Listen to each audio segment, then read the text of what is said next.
नाशिकमध्ये वादळी वाऱ्यासह पावसाचा कहर। सातपूर परिसरात झाडे कोसळून नुकसान, घरांवरील पत्रे कौले उडाल्याने घरात पाणी, जीवनावश्यक वस्तूंचं मोठ्या प्रमाणात नुकसान। नाशिक शहरासह सातपूर परिसरात रविवारी अचानक वादळी वाऱ्यासह पावसानं जोरदार हजेरी लावली। यामध्ये सातपूर औद्योगिक वसाहतीसह परिसरात अनेक ठिकाणी मोठ्या प्रमाणात झाडं कोसळली, तर सातपूर मळे परिसरातील घाटोळ मळा इथं घाटोळ यांच्या घरावरील पत्रे व कौले उडाल्याने घरात पाणी शिरलं। यामध्ये जीवनावश्यक वस्तूंचं मोठ्या प्रमाणात नुकसान झालंय। रस्त्यावर झाडे आडवी आल्याने त्र्यंबक रोडसह अनेक भागात वाहतूक विस्कळीत झाली।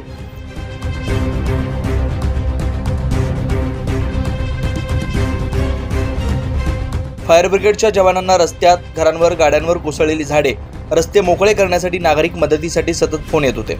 मात्र स्टाफ कमी आणि कामाचं प्रमाण जास्त असल्याने जवानांची चांगलीच तारांबळ उडालेली होती।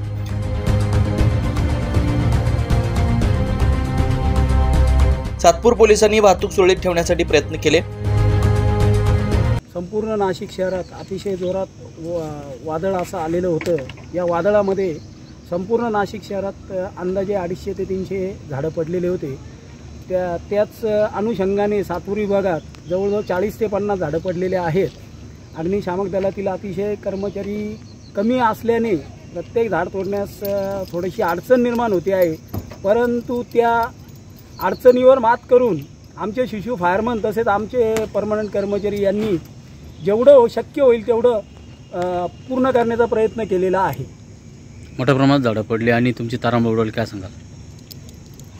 हा जो वारा वगैरे येतो हा काय अचानक येतो, त्यामुळे काही कोणाला त्याबद्दल माहीत नसतं। प्रशासन त्या बाबतीत अभिज्ञ राहतं, पण जेव्हाही असं काही होतं पावसाळ्यात सुरुवातीला असं वारं वावदान हे येतच राहतं, त्यामुळे झाडं पडतच राहतं।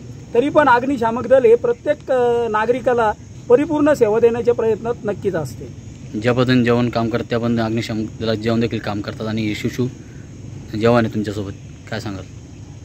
हे शिशु फायरमन जे आहे ते आमचं म्हणजे पाठीचा कणा आहे, त्यांच्यावरच आपलं फायर ब्रिगेडचं सगळं आता चालू आहे।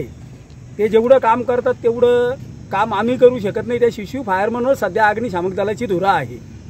कमी पगारात ते एक सामाजिक बांधिलकी जोपासताय आणि नाशिक महानगरात कुंभमेळा येतो आणि तुमचा लोड कसा होणार भविष्यात?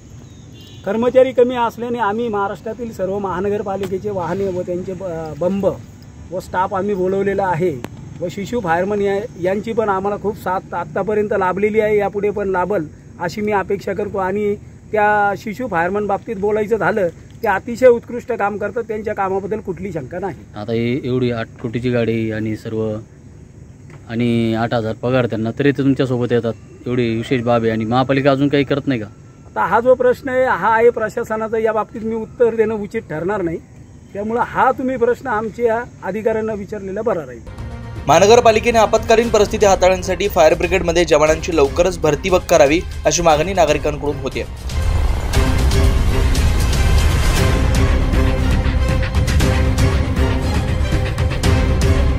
9 न्यूज महाराष्ट्रासाठी प्रतिनिधी ज्ञानेश्वर आंधळे, नाशिक।